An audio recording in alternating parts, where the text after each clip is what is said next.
സ്നേഹമേ അങ്ങേക്കൊരായിരം സ്തോത്രമേകാം. ഇടത് കാലിന് തൊട്ട് മുട്ടിന് മുകളിലെ ഇടതുവശത്തായിട്ട്, അതായത് ഇടത് കാലിന് മുട്ടിന് മുകളിൽ വീണ്ടും ഇടതുവശത്തായിട്ട് ഒരു 7 സെൻറ്റിമീറ്റർ നീളത്തിൽ 6 സെൻറ്റിമീറ്റർ വീതിയിലും ഒക്കെ ഇങ്ങനെ എന്തോ അടിയുണ്ട്. നമ്മളെ പൊള്ളിക്കഴിയുമ്പോൾ നമ്മുടെ ശരീരം ഇങ്ങനെ കിടക്കത്തില്ലേ, അതായത് ഇങ്ങനെ വയലറ്റ് പാടായിട്ട് കിടക്കത്തില്ലേ, അതുപോലെ പാടിനെയാണ് കാണിക്കുന്നത്. ആ വിഷയം സമർപ്പിച്ച് പ്രാർത്ഥിക്കാൻ ഈശോ പ്രത്യേകം ആവശ്യപ്പെടുന്നു. ശ്രുതികട്ടെ ഹല്ലേലൂയ.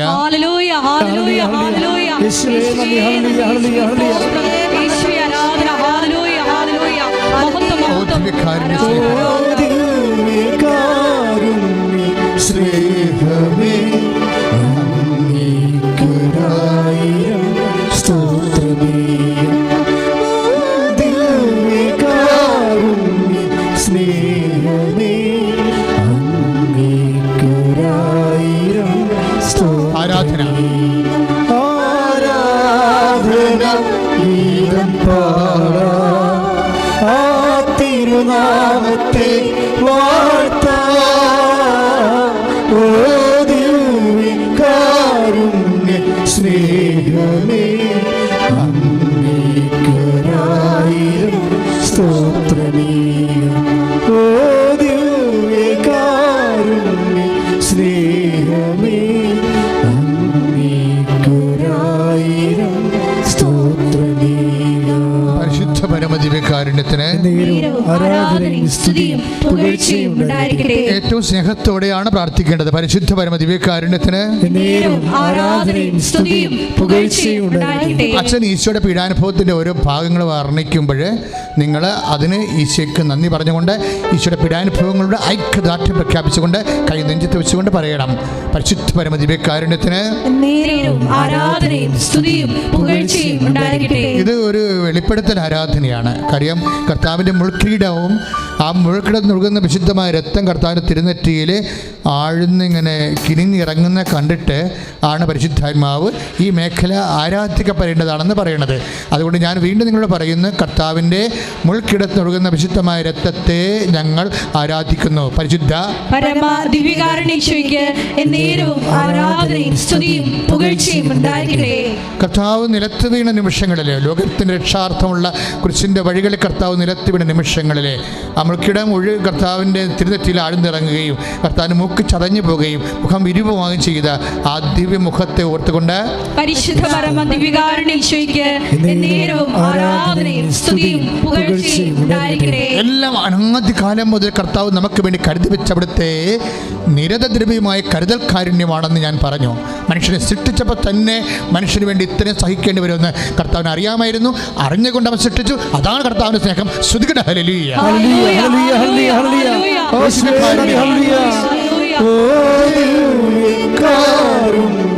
സ്നേഹമേ അങ്ങേക്കൊരായിരം സ്തോത്രമേകാം. സന്തോഷത്തോടെ സ്നേഹമേ അങ്ങേക്കൊരായിരം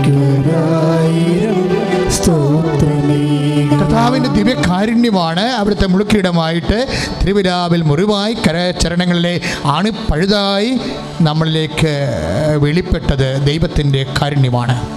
അതുകൊണ്ട് തന്നെ ദിവ്യകാരുണ്യം എന്ന് പറയുന്നത് കർത്താവിൻ്റെ തിരുവിലാവിലെ മുറിവും നമ്മോടുള്ള കാരുണ്യമാണ്. പ്രാർത്ഥിക്കുക, കർത്താവേ അങ്ങയുടെ തിരുവിലാവിലെ മുറിവ് ദൈവത്തിൻ്റെ അനന്ത കാരുണ്യത്തിൻ്റെ സ്രോതസ്സാണെന്ന് അറിഞ്ഞുകൊണ്ട് പരിശുദ്ധ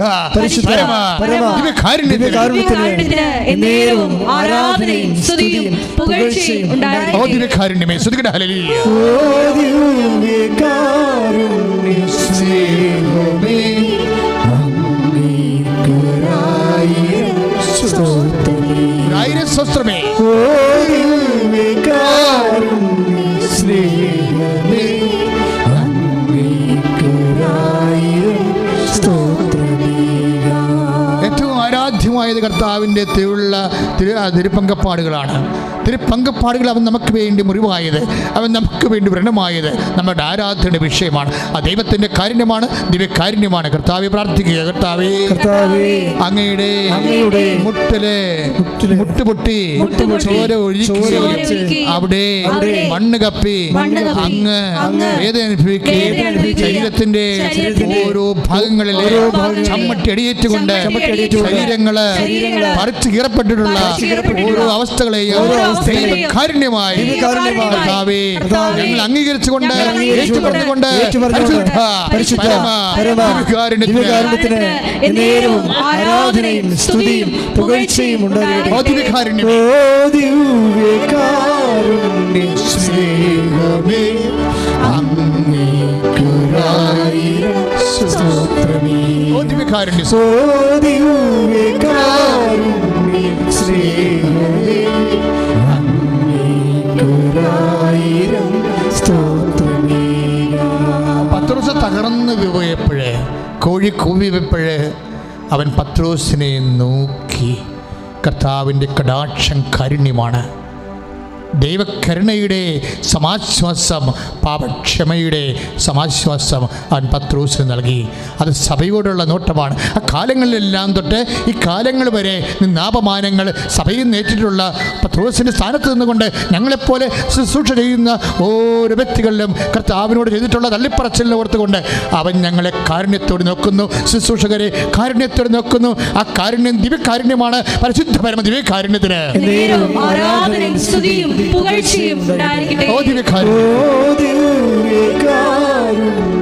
സ്നേഹമേ അങ്ങേക്കൊരായിരം സ്തോത്രമേ. സ്നേഹമേ അങ്ങേക്കൊരായിരം സ്തോത്രമേ. കർത്താവിൻ്റെ കരചരണങ്ങളെ, അതിൻ്റെ ആടിപ്പഴുതുകളെ നമ്മൾ ആരാധിക്കുന്നു. കർത്താവെ, ഞങ്ങളിപ്പോൾ കുമ്പിട്ട് ആരാധിക്കുന്നു, സ്വസ്ത്രം ചെയ്യുന്നു. കർത്താവെ, എന്തുകൊണ്ടെന്നാൽ അങ്ങ് ലോകത്തെ അങ്ങയുടെ വിശുദ്ധ രക്തത്താൽ വീണ്ടെടുത്ത്. കർത്താവെ, ഈശോ അങ്ങയുടെ കരചരണങ്ങളിലെ ഓരോ ആണിപ്പഴുതുകളും ദിവ്യകാരുണ്യമാണ്, കാരുണ്യത്തിൻ്റെ അടയാളമാണെന്ന് കണ്ടുകൊണ്ട് ഞങ്ങൾ അങ്ങേ ആരാധിക്കുന്നു. പരിശുദ്ധ പരമ ദിവ്യകാരുണ്യത്തിന്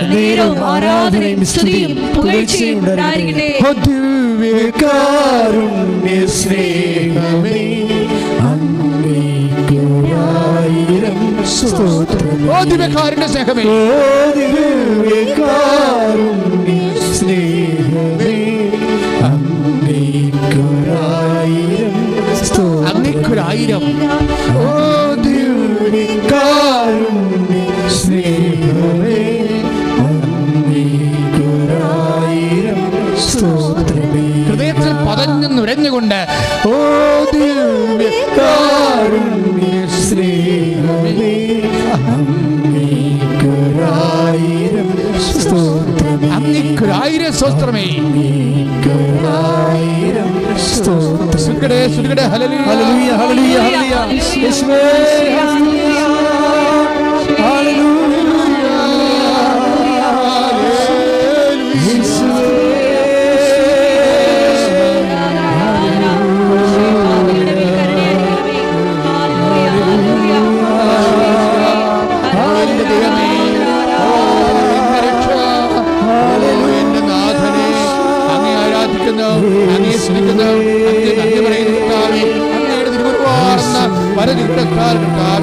ഓരോ മകനെയും മകളെയും ഇപ്പോൾ ആരാധന കൂടുന്ന ഓരോ മകനെയും മകളെയും ആശീർവദിക്കണമേ. യേശുവേ സ്വസ്ഥമല്ലിയ വൈരാഗ്യബുദ്ധിയോടുകൂടി, കണ്ടാൽ വെടിവെച്ച് കൊല്ലണമെന്ന് പറഞ്ഞ് ഉള്ള വൈരാഗ്യബുദ്ധിയോടെ നിൻ്റെ പ്രതിയോഗിയോട് ശത്രുതാ മനോഭാവത്തോടെ ഇരിക്കുന്ന വ്യക്തികളെ കർത്താവ് കാണിക്കുന്നുണ്ട്. ദയവായി ഈ ആരാധനയിൽ അവർ പരിപൂർണമായി ആയുധം വെച്ച് കീഴടങ്ങണ പോലെ, എൻ്റെ കർത്താവേ, എൻ്റെ ജയമല്ല, നീയാണ് എന്നെ ജയിക്കേണ്ടത്. എൻ്റെ കർത്താവേ, നീ എന്നെ ജയിക്കുവാൻ വേണ്ടി നിൻ്റെ വചനത്തെ അടിസ്ഥാനപ്പെടുത്തിക്കൊണ്ട് ഞാൻ എൻ്റെ ശത്രുവിനോട് ക്ഷമിക്കുന്നു എന്ന് പറയാൻ ഈശോ ആഗ്രഹിക്കുന്നു. എൻ്റെ സഹോദരങ്ങളെ, നിന്നെ കൂടുതൽ ഉപരി അനുഗ്രഹിക്കുന്നതിന് വേണ്ടി, നിനക്ക് പാപക്ഷമ നൽകുന്നതിന് വേണ്ടി ശത്രുവിനോട് ക്ഷമിക്കാൻ ഈശോ ആവശ്യപ്പെടുന്നു. ഇത് ഡിസംബറിൽ തുടങ്ങിയ വൈരാഗ്യമാണെന്ന് കർത്താവ് വേറെ ഒരു ദർശനത്തെ വേണ്ടി നൽകുന്നുണ്ട്. ഇത് ഡിസംബറിൽ തുടങ്ങിയ വൈരാഗ്യമാണെന്ന് കാണിക്കുന്നുണ്ട്. അപ്പോൾ ആ പെർട്ടിക്കുലർ പേഴ്സണാണ് ഇത് ശ്രദ്ധിക്കേണ്ടത്. ആ പെർട്ടിക്കുലർ പേഴ്സണാണ് ഇപ്പോഴും കർത്താവിൻ്റെ നാമത്തിൽ അനുതാപത്തിന് വേണ്ടി പാപക്ഷമ സ്വീകരിക്കേണ്ടത്, അനുതാപത്തിന് വേണ്ടി യാചിക്കേണ്ടത്, അനുതാപത്തിന് വേണ്ടി യാചിക്കേണ്ടത്. ശ്രദ്ധിക്കട്ടെ. ഹല്ലേലൂയ, ഹല്ലേലൂയ, ഹല്ലേലൂയ, ഹല്ലേലൂയ. ഈശോയെ ശബ്ദങ്ങളെ ആശീർവദിച്ച് പ്രാർത്ഥിക്കാൻ അരുളി ചെയ്ത നാഥ, വെളിപ്പെടുത്തലിൽ നന്ദി പറയുന്നു. ഈശോയെ അവർക്ക് മാനസാന്തരം പ്രദാനം ചെയ്യണമേ. ഹല്ലേലൂയ, ഹല്ലേലൂയ, ഹല്ലേലൂയ.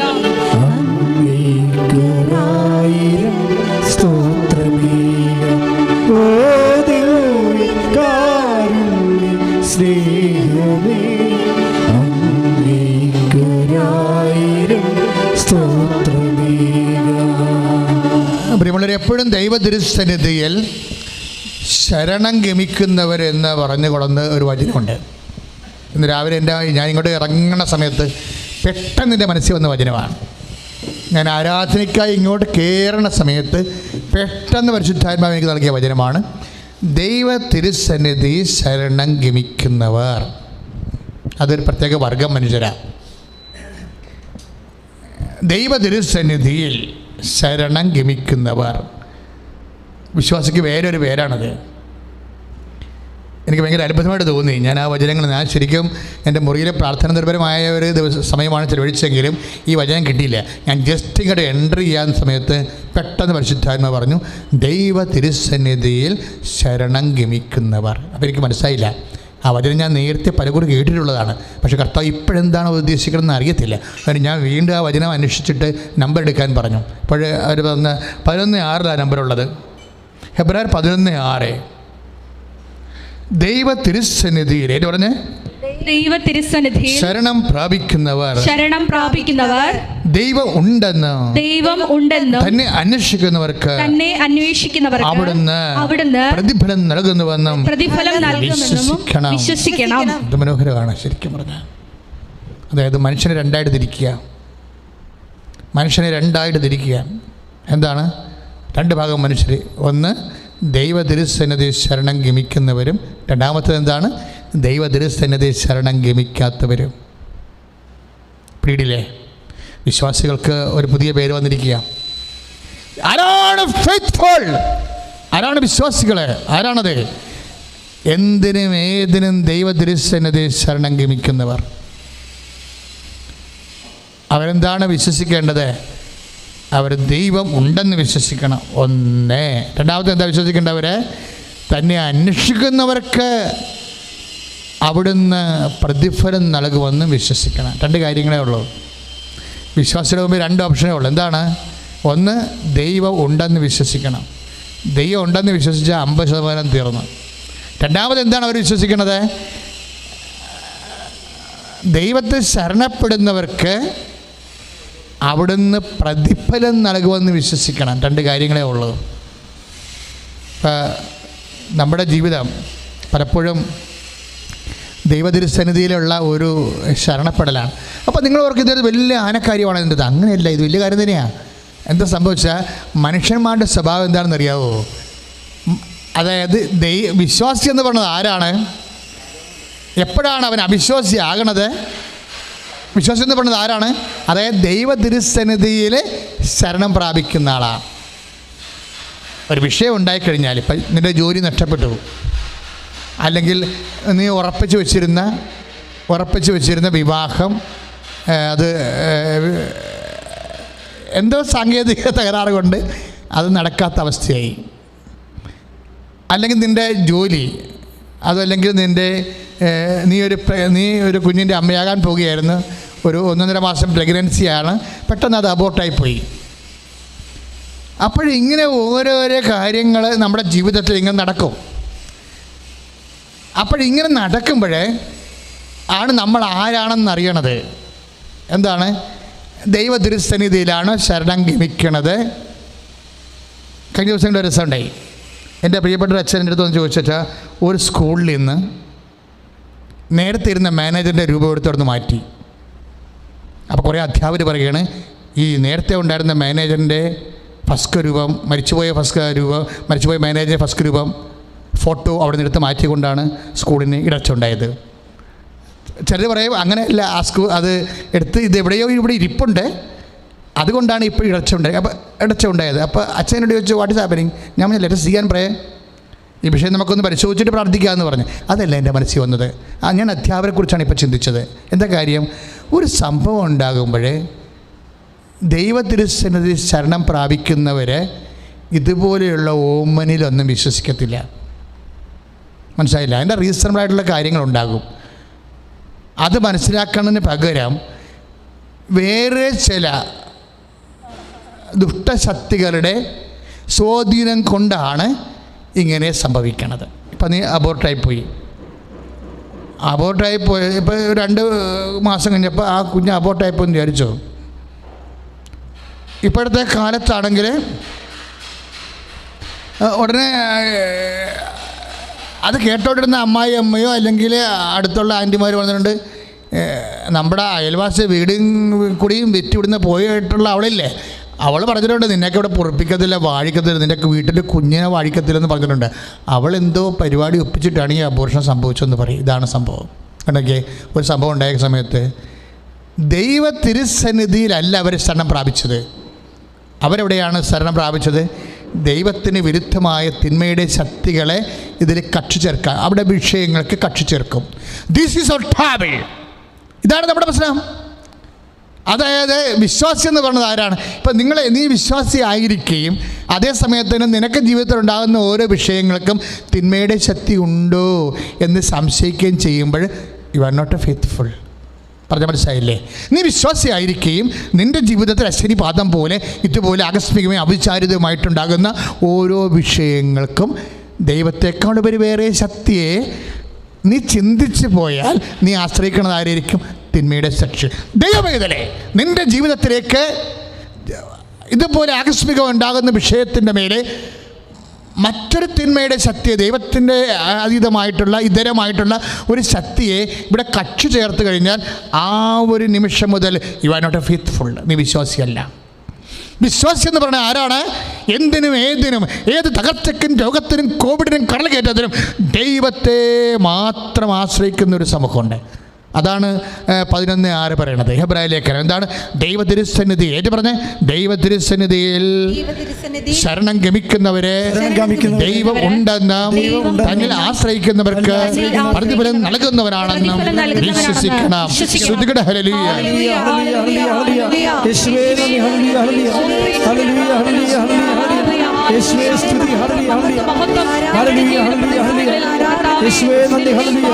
ശരണം അർപ്പിച്ച് മുന്നേറുവാനുള്ള വലിയ കൃപ ഞങ്ങൾക്ക് നൽകണമേ. ഹല്ലേലൂയ, ഹല്ലേലൂയ, ഹല്ലേലൂയ. യേശുവേ നന്ദി, യേശുവേ സ്തോത്രം, യേശുവേ ആരാധന, മഹത്വം, മഹത്വം, ആരാധന, ആരാധന. ഹല്ലേലൂയ, ഹല്ലേലൂയ, ഹല്ലേലൂയ.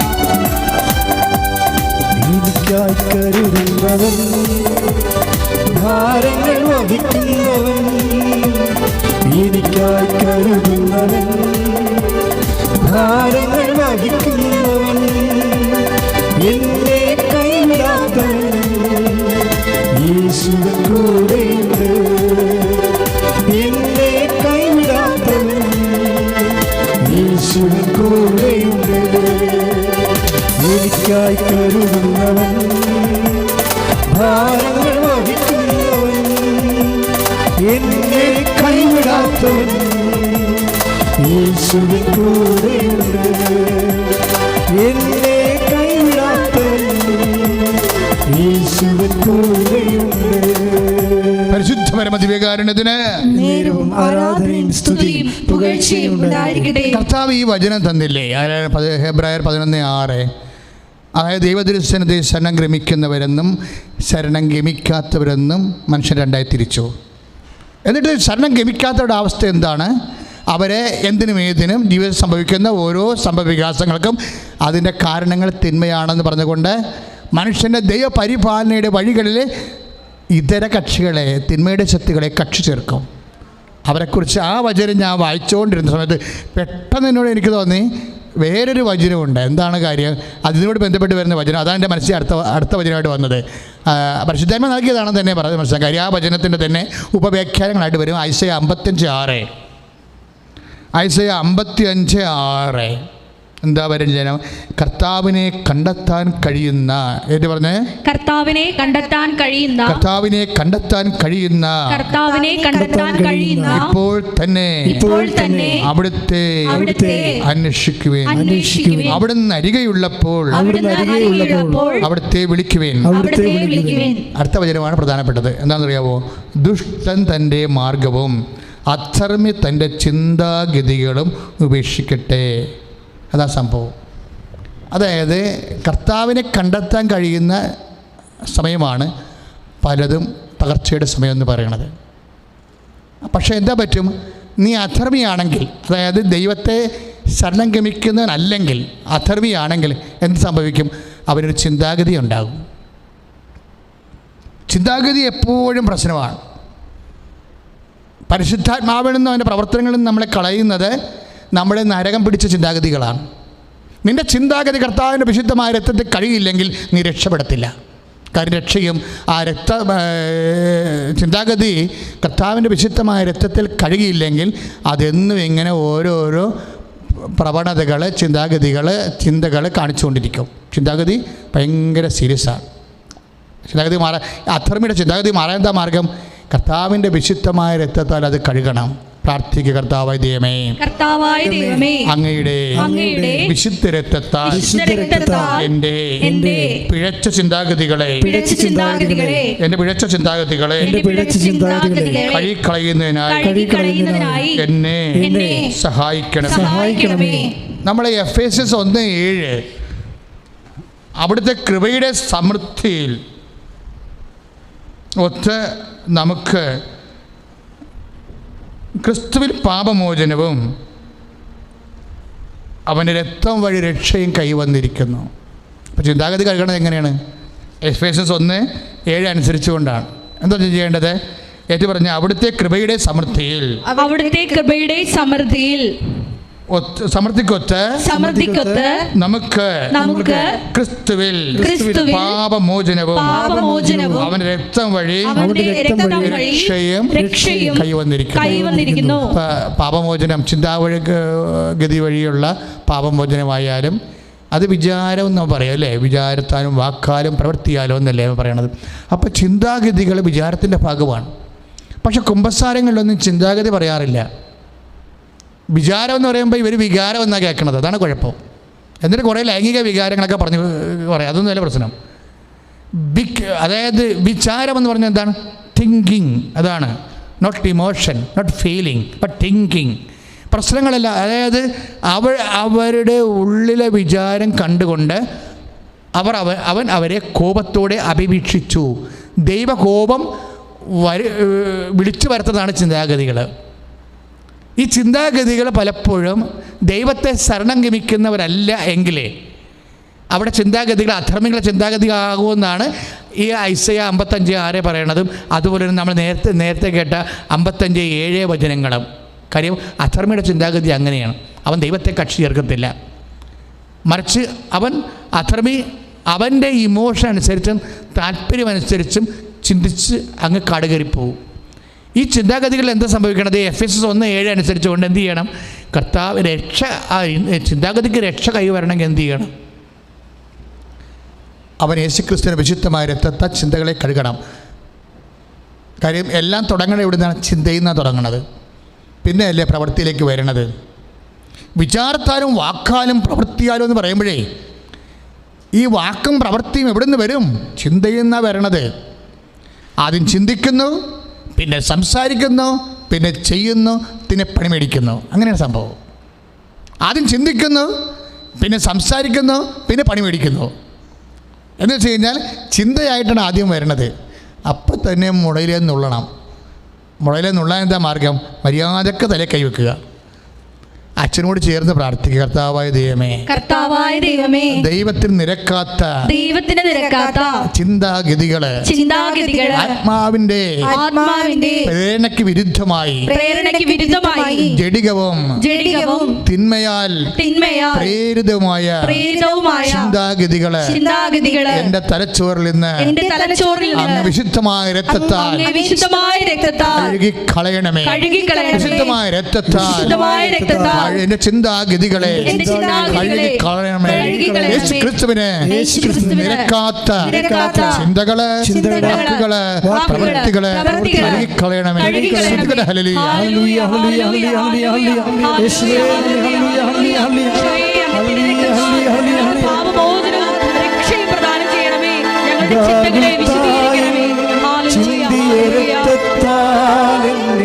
കഴുകണമേ.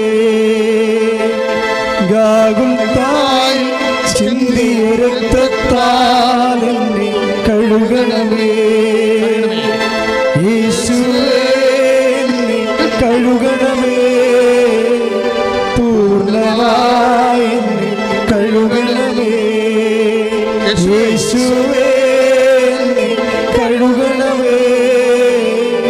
പൂർണ്ണമായി എന്നെ കഴുകണമേ.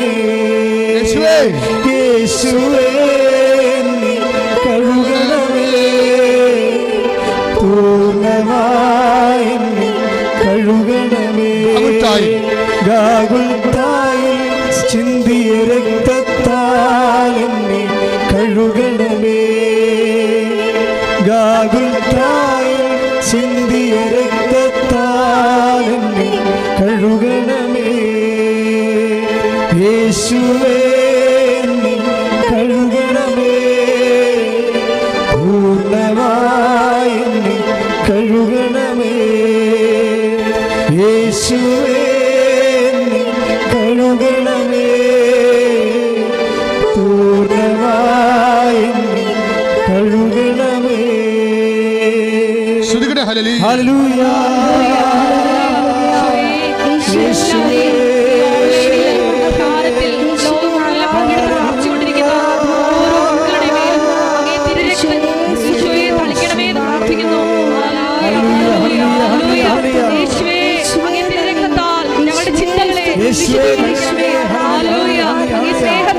ഞങ്ങളുടെ ഹൃദയങ്ങളെ നിറയ്ക്കണമേ.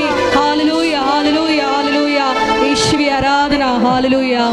ഈ ചിന്ത വരുമ്പോൾ എന്നാ പറ്റണത്? ദൈവത്തിൽ നിരക്കാത്ത ചിന്ത വരുമ്പോൾ എന്നാ പറ്റണത്? അത് ക്രമേണ ഈ നേരത്തെ പറഞ്ഞിട്ടുള്ള ഹെബ്രായർ 11:6 ദൈവത്തെ ശരണം പ്രാപിക്കുന്ന വ്യക്തികളില്ലേ, അവർക്കെതിരായ വ്യക്തികളാണ് ദൈവത്തെ ശരണം പ്രാപിക്കാത്തവർ. അങ്ങനെ ദൈവത്തെ ശരണം പ്രാപിക്കാത്തവർ പിന്നെ എന്തിനെയാണ് ശരണം പ്രാപിക്കുന്നത്? ചിലപ്പോൾ അവരുടെ ആരോഗ്യത്തെ ശരണം പ്രാപിക്കും. പിന്നെ അവരുടെ പാർട്ടി ഉണ്ടെങ്കിൽ പാർട്ടിയെ ശരണം പ്രാപിക്കും. അവരുടെ കയ്യിൽ നല്ല സമ്പത്തുണ്ടെങ്കിൽ പൊന്നിനെയും പണത്തെയും അവർ ശരണം പ്രാപിക്കും. അവർക്ക് ജോലിയും കാര്യങ്ങളൊക്കെ ഉണ്ടെങ്കിൽ ജോലിയെ അവർ ശരണം പ്രാപിക്കും. അതാണ് പ്രശ്നം. ഈ വിശ്വാസികളുടെ ഇടയിൽ പോലും ദൈവത്തെ ശരണം പ്രാപിക്കാത്ത വ്യക്തികളുണ്ട്, അവിശ്വാസികളുണ്ട്. നമ്മൾ അവിശ്വാസികളെക്കുറിച്ചല്ല അച്ഛൻ സംസാരിക്കുന്നത്, വിശ്വാസികളിലെ അവിശ്വാസികളല്ല, വിശ്വാസികളിൽ അവിശ്വാസികളുണ്ട്. എന്താ കാര്യം? വിശ്വാസികളും ഒരു വിഷയം ഉണ്ടാകുമ്പോൾ പെട്ടെന്ന് റെഡ്യൂസിൻ്റെ 0- ഞാൻ ഇടയ്ക്ക് പറയും, ഒന്നും ഇല്ലാതായി കഴിയുമ്പോൾ മാത്രമേ അവർ ദൈവത്തിൽ വിശ്വസിക്കത്തുള്ളൂ. അല്ലെങ്കിൽ എന്ത് പറ്റും? അവർക്കുള്ളതിൽ അങ്ങോട്ട് വിശ്വസിക്കും. പൊന്നാണെങ്കിൽ പൊന്ന്, പണമാണെങ്കിൽ പണം, പാർട്ടിയാണെങ്കിൽ പാർട്ടി, എന്താണോ ഉള്ളത് അതിലങ്ങ് വിശ്വസിക്കും. അപ്പോൾ ഫസ്റ്റ് റെഫറൻസ് ദൈവത്തെ ശരണം പ്രാപിക്കുന്നവരെന്നാണ് പറയണത്. ശരണമാണ് ഇവിടുത്തെ പ്രശ്നം. Trust. Those who are not in trust in God. ദൈവത്തെ ശരണം പ്രാപിക്കാത്ത ആൾക്കാരുണ്ട്. അവർ വിശ്വാസികളായിരിക്കാം, പക്ഷേ ദൈവത്തെ ശരണം പ്രാപിക്കത്തില്ല. അവിശ്വാസം, അതാണ് പ്രശ്നം. ഇത് വളരെ സീരിയസ് ആയിട്ട് പ്രശ്നമാണ്. അതായത് അവർ വിശ്വാസികളാണ്, പക്ഷേ അവിടെ ഫസ്റ്റ് റെസ്പോൺസ് അവർക്കുള്ളതിലാണ്, അഥവാ ഉള്ളവരിലാണ് അവർ വിശ്വസിക്കുന്നത്. ഇപ്പം നിങ്ങൾക്കൊരു വീട്ടിൽ പ്രശ്നമുണ്ടായി, നിങ്ങളുടെ വീട്ടിൽ ഭർത്താവുമായിട്ട് നിങ്ങൾക്ക് ഒരു പ്രശ്നമുണ്ടായി, അല്ലെങ്കിൽ രോഗം, അല്ലെങ്കിൽ സംശയം ഉണ്ടായി, അല്ലെങ്കിൽ ഭർത്താവിന് ഹൃദയത്തിന് കരളിന് എന്തെങ്കിലും അസുഖമാണെന്ന് നിങ്ങൾ അറിഞ്ഞോ? നിങ്ങൾ എന്ത് ചെയ്യും ഉടനെ? ചില മനുഷ്യർ പറയും, എനിക്ക് ഒരു ഡോക്ടറുണ്ട്, അങ്ങേരൊന്ന് വിളിച്ച് ചോദിക്കാം, ഒരു സെക്കൻഡ് ഒപ്പീനിയൻ ആകുമല്ലോ. അതാണ് പ്രശ്നം. Video this is the case. നിങ്ങളുടെ ഭർത്താവിന് പെട്ടെന്ന് നെഞ്ചുവേദന വന്നോ, നിങ്ങൾ ആദ്യം എന്ത് ചെയ്യുന്നു? അപ്പോൾ നിങ്ങൾ പറയും, എൻ്റെ കൂട്ടുകാരത്തി ഡോക്ടറാണ്, അവർ ഇന്ന മെഡിക്കൽ കോളേജിലാണ്, വിളിച്ചു ചോദിക്കാം. നമ്മുടെ ഡോക്ടർ ഇങ്ങനെ പറഞ്ഞെങ്കിലും സെക്കൻഡ് ഒപ്പീനിയൻ എടുക്കാം എന്ന് പറയും. അതാണ് ഒരു തരം മനുഷ്യർ. ആദ്യത്തെ മനുഷ്യരെന്താണ്? അപ്പം തന്നെ തിരികെത്തിച്ചിട്ട് കർത്താവിൻ്റെ മുമ്പിൽ കൈവിരിച്ച് പിടിക്കും. കർത്താവേ, ഹസ്ബൻഡ് ഇതാണ് അസുഖം എന്ന് പറയണത്, അധിമ തീരുമാനം നിൻ്റെതാണല്ലോ, നീ എല്ലാത്തിനേക്കാൾ വലുതാണല്ലോ, അതാണ് ദൈവശരണം എന്ന് പറയുന്നത്. ഇതാണ് വിശ്വാസികളിലെ അവിശ്വാസികൾ എന്ന് പറയും. നമ്മൾ നോക്കുമ്പോൾ വിശ്വാസികളാണ്, കുമ്പസാരിക്കുന്നുണ്ട്, കുർബാന സ്വീകരിക്കുന്നുണ്ട്, വണക്കമാസമൊക്കെ കൂടുന്നുണ്ട്, പ്രാർത്ഥന കൂടുന്നുണ്ട്, ആരാധന കൂടുന്നുണ്ട്. പക്ഷേ ഒരു പ്രശ്നമുണ്ടാകുമ്പോൾ വെർ യു സ്റ്റാൻഡ്, എവിടെയാണ് നീ നിൽക്കണത്? ദൈവം എന്നും ചോദിച്ചുള്ള ചോദ്യമാണ്, വേർ ആർ യു, നീ എവിടെയാണ്? ആദത്തിനോട് തൊട്ട് ചോദിച്ച ചോദ്യമാണ്, വേർ ആർ യു. ഒരു വിഷയത്തിന് മുമ്പിൽ വേർ ആർ യു, എവിടെയാണ് നീ? ദൈവത്തിൻ്റെ അടുത്താണോ അതോ നിൻ്റെ കയ്യിലുള്ള ശേഷിയിലും ശേഷിമുഷിയിലും ആണോ നീ ആശ്രയം വെച്ചിരിക്കുന്നത്? നിൻ്റെ സ്വാധീനങ്ങളിലാണോ, നിനക്കുള്ളവരിലാണോ, നിനക്കുള്ളവയിലാണോ? എങ്കിൽ നീ ദൈവത്തെ ശരണം വെക്കുന്ന വ്യക്തി അല്ല. അങ്ങനെയാണെങ്കിൽ ദൈവാനുഭവം നീളാൻ സാധ്യത ഉണ്ട്. പ്രാർത്ഥിക്കുക. കർത്താവായ ദൈവമേ, ഒരു വിഷയം ഉണ്ടാകുമ്പോൾ അടുത്ത ക്ഷണം ആദ്യമായി നിന്നെ തന്നെ ശരണപ്പെടുവാൻ, നിന്നെ തന്നെ ആ വിഷയത്തിലെ കക്ഷി ചേർക്കുവാൻ ആവശ്യമായ ആന്തരിക ആത്മീയ അവധാനതയാൽ അഭിഷേകം ചെയ്യണമേ.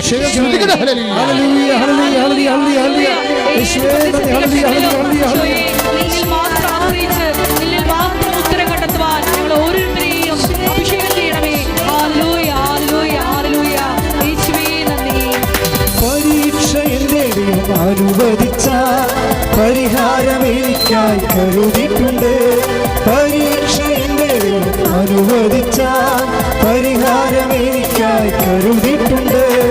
എന്തിനൊന്നു ചോദിക്കില്ല ഞാൻ, എൻ്റെ നന്മയ്ക്കായും അറിയുന്നു ഞാൻ. എന്തിനൊന്നു ചോദിക്കില്ല ഞാൻ, എൻ്റെ നന്മയ്ക്കായും അറിയുന്നു ഞാൻ. എനിക്കായി കരുതുന്നവൻ, ഭാരങ്ങൾ വഹിക്കുന്നവൻ, എന്നെ കൈവിടാത്തവൻ, യേശുവിൻ കൂടെയുണ്ട്. എന്നെ കൈവിടാത്തവൻ, യേശുവിൻ കൂടെയുണ്ട്. ഹെബ്രായർ 2:17. ഞാൻ പറഞ്ഞില്ലേ, മനുഷ്യരെ എടുക്കുന്ന നിലപാട് കൊണ്ട്, മനുഷ്യരെടുക്കുന്ന ചിന്താഗതി കൊണ്ട്, മനുഷ്യരെ ചിലപ്പോൾ ഒരു വിഷയത്തിലും മനുഷ്യനെടുക്കുന്ന നിലപാട് കൊണ്ട്, ചിന്താഗതി കൊണ്ട് അവൻ വിദൂരസ്ഥനോ സമീപസ്ഥനോ ആകാം. ഇതൊരു വിഷയമാണ്, ഒരു സ്പിരിച്വൽ ടോപ്പോഗ്രാഫിക്കൽ പ്രോബ്ലമാണിത്. കാര്യം ഒരു വിഷയത്തിൽ ഒരു മനുഷ്യനെടുക്കുന്ന നിലപാട് കൊണ്ട് അവൻ ഫസ്റ്റ് റെഫറൻസ് ആർക്ക് കൊടുക്കുന്നു എന്നത് അടിസ്ഥാനപ്പെടുത്തിക്കൊണ്ട് അവൻ ദൈവത്തിൻ്റെ അടുത്തോ അകലെയോ ആകാം. നീ ദൈവത്തിൻ്റെ അടുത്തായാലും അകലെയായാലും നിന്നെ ഐക്യപ്പെടുത്തേണ്ടത് ആരാണ്? യേശുക്രിസ്തുവാണ്. അവൻ്റെ കുരിശുമരണമാണ്, അവൻ്റെ ശരീരം കൊണ്ട് തകർത്ത പാപത്തിൻ്റെ മതിലുകളാണ് നമ്മളെ ഐക്യപ്പെടുത്തിയെന്ന് 2:14-15 പറയുന്നുണ്ട് ഹെബ്രായർ എഫെസ്യ ലേഖനം. അതുപോലെ തന്നെയാണ് അവൻ്റെ വിശുദ്ധമായ രക്തം. അവൻ്റെ വിശുദ്ധമായ രക്തത്തെ 2:17 പറയുന്നു എഫെസ്യ ലേഖനം, വിദൂരസ്ഥരായിരുന്ന നിങ്ങളോട്, എന്ന് പറഞ്ഞേ, വിദൂരസ്ഥരായ നിങ്ങളോടും സമീപസ്ഥരായിരുന്ന ഞങ്ങളോടും, സമീപസ്ഥരായ ഞങ്ങളോടും അവൻ സമാധാനം പ്രസംഗിച്ചു. ദൈവത്തിന് അകന്നു പോയവരോടും അടുത്ത് നിൽക്കുന്നവരോടും അവൻ സമാധാനത്തിൻ്റെ സുവിശേഷം പ്രസംഗിച്ചു. നമ്മൾ ഹൗ വി ടേക്ക് ഇറ്റ്, നമ്മളതെങ്ങനെ സമീപിക്കുന്നു, നമ്മളതെങ്ങനെ സമീപിക്കുന്നു ആ ദൈവത്തിൻ്റെ വചനത്തെ. കാര്യം നമ്മളുടെ ഫസ്റ്റ് റെഫറൻസ് യേശുക്രിസ്തു ആണോ എങ്കിൽ നമ്മൾ വിദൂരസ്ഥരായാലും സമീപസ്ഥമായിക്കൊണ്ടിരിക്കും. പറഞ്ഞ മനസ്സിലായില്ലേ? നമ്മളൊരു വിഷയത്തിലെടുക്കുന്ന നിലപാടുകൾ, അതാണ് ദൈവത്തിൽ നിന്ന് അകലെയാണോ അടുത്താണോ നമ്മളെന്ന് പറയുന്നത്. ചില ആൾക്കാർ വിഷയം വരുമ്പോൾ അതിന് ഭൗതികമായ, അതിന് മെറ്റീരിയലായിട്ടുള്ള എല്ലാ കാര്യങ്ങളും ആദ്യം എടുക്കും, ബുദ്ധിയിൽ ആശ്രയിക്കും. അതുപോലെ തന്നെ അവിടെ ചിന്താഗതികൾ അനുസരിച്ച് കൊണ്ട് എന്തെല്ലാം കാര്യങ്ങൾ നമുക്ക് ഫിസിക്കലായിട്ട് ഉടനെ ചെയ്യാം, അതെല്ലാം ചെയ്തതിന് ശേഷം അവസാനത്തെ ഏജൻറ്റ് പോലെയാണ് കർത്താവിനെ കക്ഷി ചേർക്കുന്നത്. This is nonsense. ഇതാണ് നോൺസെൻസ്. നിങ്ങൾ എന്തുകൊണ്ട് ആത്മാവിൽ വളർന്നില്ല, നിങ്ങൾ എന്തുകൊണ്ട് ആധ്യാത്മിക പുരോഗതി നേടിയില്ല എന്ന് വെച്ച് കഴിഞ്ഞാൽ നിങ്ങളെടുക്കുന്ന നിലപാട് കൊണ്ടാണ്. നിങ്ങളുടെ ചിന്താഗതി കൊണ്ടാണ് ശരിക്കും പറഞ്ഞത്. കാര്യം ആദ്യ റെഫറൻസ് ഇപ്പോഴേ നമ്മൾ പെന്തക്കോസ്ത ആഘോഷിച്ചു. എന്തിനാണ് പെന്തക്കോസ്ത ആഘോഷിച്ചത്? പരിശുദ്ധാത്മാവ് നമ്മുടെ ഉള്ളിൽ നിറയാൻ വേണ്ടിയാണ്. അഥവാ നിറഞ്ഞ പരിശുദ്ധാത്മാവിനെ കൊണ്ട് നമുക്ക് എപ്പോഴും അനുഭവങ്ങൾ ഉണ്ടാകാൻ വേണ്ടിയാണ്. പെന്തക്കോസ്തയുടെ ഒരു കാലഘട്ടം എന്ന് പറയുന്നത് പരിശുദ്ധാത്മാവ് ലഭിക്കുന്നതിന് വേണ്ടി നമ്മൾ യുദ്ധകാല അടിസ്ഥാനത്തിൽ ആത്മാവും മനസ്സും ശരീരവും ഒരുങ്ങുന്ന ഒരു ടൈമാണ്. കാര്യം നമ്മൾ ആത്മാവ് ഒരുങ്ങണം, മനസ്സൊരുങ്ങണം, ശരീരം ഒരുങ്ങണം. ഇന്ന് പരിശുദ്ധ കുർബാന അർപ്പിച്ചുകൊണ്ടിരിക്കുന്ന സമയത്ത് എല്ലാ തിന്മകളിൽ നിങ്ങൾ മോചിക്കണമേ, ഈ കാലയളവിൽ ഞങ്ങൾക്ക് സമാധാനം നൽകണമേ, പാപത്തിൽ നിന്നും അസ്വസ്ഥതകളിൽ നിന്ന് എപ്പോഴും കാരുണ്യപരം കാത്തുകൊള്ളണമേ എന്ന് സൗഭാഗ്യവും രക്ഷകനായ യേശുക്രിസ്തുവിൻ്റെ പുനരാഗമനവും ഞങ്ങൾ പ്രതീക്ഷിക്കുന്നു എന്ന് പറയുമ്പോൾ ദൈവജനം, ഞാൻ ആ കുർബാന പുറത്തുനിന്ന് കൂടുകയായിരുന്നു. ദൈവജനം എന്താ പറയണത്? എന്തുകൊണ്ടെന്ന രാജ്യവും ശക്തിയും മഹത്വവും എന്നേക്കും അങ്ങയുടേതാകുന്നു എന്ന് പറയുമ്പോൾ എൻ്റെ മനസ്സിൽ നിന്ന് പെട്ടെന്ന്, അതായത് എന്തുകൊണ്ടെന്ന രാജ്യവും ശക്തിയും മഹത്വം എന്ന് പറയുമ്പോൾ എൻ്റെ മനസ്സ് പറയണത് അങ്ങനെ ആത്മാവിനും ശരീരത്തിലും മനസ്സിലും എന്ന്. എന്തുകൊണ്ടെന്നാൽ അങ്ങയുടെ രാജ്യം എൻ്റെ ആത്മാവിൽ വരണം. എന്തുകൊണ്ടെന്നാൽ അങ്ങയുടെ രാജ്യവും ശക്തിയും മഹത്വവും എൻ്റെ ആത്മാവിനും ശരീരത്തിലും മനസ്സിലും എന്ന് എല്ലായിടത്തും നിറവേറണം. എല്ലായിടത്തും അങ്ങ് മഹത്വപ്പെടണമെന്ന്. അത് പരിശുദ്ധാത്മാവിൻ്റെ ഒരു പുനർവായനയാണ്. നമ്മൾ കർത്താവിൻ്റെ വചനം കേട്ടുകൊണ്ടിരിക്കുമ്പോൾ, കർത്താവിൻ്റെ ബലി പങ്കെടുത്തുകൊണ്ടിരിക്കുമ്പോൾ പരിശുദ്ധാത്മാവ് അതിൻ്റെ അപ്പോഴപ്പോഴുള്ള ദൈവിക മനസ്സ് നമുക്കിങ്ങനെ തർജ്ജമ ചെയ്തുകൊണ്ട് ഇരിക്കും. അത് രാജ്യവും ശക്തിയും മഹത്വം എന്ന് പറയുമ്പോൾ ആത്മാവിന് ശരീരത്തിലും മനസ്സിലുമാണ് നിറവേറേണ്ടതെന്ന്. അങ്ങനെയാണ് അതായത് the kingdom of God is within you. ദൈവരാജ്യം നിങ്ങൾ തന്നെയാണ്. നമ്മൾ തന്നെ ദൈവരാജ്യം, ദൈവത്തിൻ്റെ മനസ്സ്, ദൈവത്തിൻ്റെ ഭരണം, ദൈവത്തിൻ്റെ വചനം നിവൃത്തിയാക്കുന്നതിന് വേണ്ടി ആത്മാവിൽ മനസ്സ് ശരീരത്തിൽ എപ്പോഴാണോ കർത്താവിന് ഒന്നാം സ്ഥാനം കൊടുത്തുകൊണ്ട് അവൻ്റെ വചനം നിറവേറാൻ വേണ്ടി നമ്മൾ ഒന്നാം സ്ഥാനം കൊടുക്കുമ്പോൾ ദൈവത്തോട് നമ്മൾ Ephesians 2:17 അനുസരിച്ചുകൊണ്ട് സമീപസ്ഥമാകും. അത് വിശുദ്ധ രക്തത്താലാണ്, കുരിശ് മരണത്താലാണെന്ന് Ephesians 2:14, 15, 16 തിരുവചനങ്ങൾ പറയും. എന്ന് വെച്ചാൽ അർത്ഥം എന്താണ്? എന്തെങ്കിലും വിഷയത്തിൽ ചിന്ത കൊണ്ട്, വാക്കുകൊണ്ട്, പ്രവൃത്തി കൊണ്ട് നമ്മൾ ദൈവത്തിൽ നിന്ന് അകന്നു പോയിട്ടുണ്ട്. ദൈവ വൈതലേ, നിന്നെ എന്നെയും കർത്താവിനെ ഘടിപ്പിക്കുന്നത് യേശു ക്രിസ്തുവിൻ്റെ വിശുദ്ധമായ രക്തമാണെന്നാണ് കർത്താവിന് വചനം പറയുന്നത്. ശ്രുതിക്കട്ടെ, ഹല്ലേലൂയ.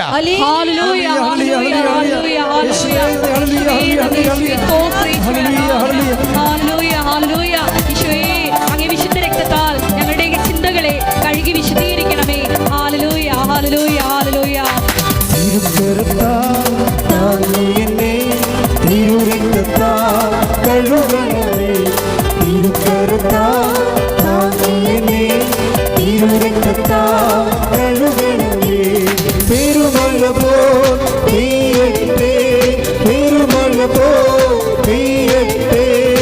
യേശുവിൻ രക്തം, യേശുവിൻ രക്തം, യേശുവിൻ തിരുരക്തം, യേശുവിൻ രക്തം, യേശുവിൻ രക്തം, യേശുവിൻ തിരുരക്തം.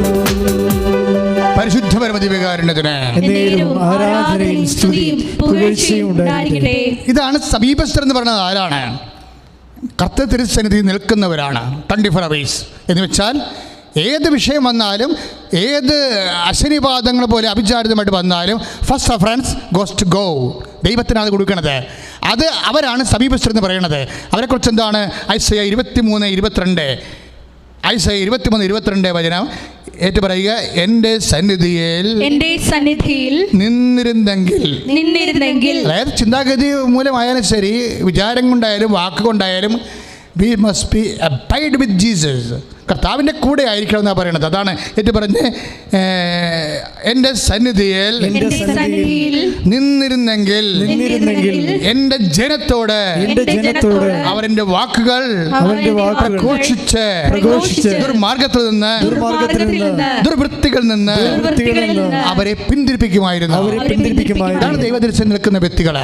അവർ ദുർമാർഗത്തിൽ നിന്ന്, അതുപോലെ തന്നെ കർത്താവിൻ്റെ വാക്കുകളാണ് പിന്തിരിപ്പിക്കുന്നത്.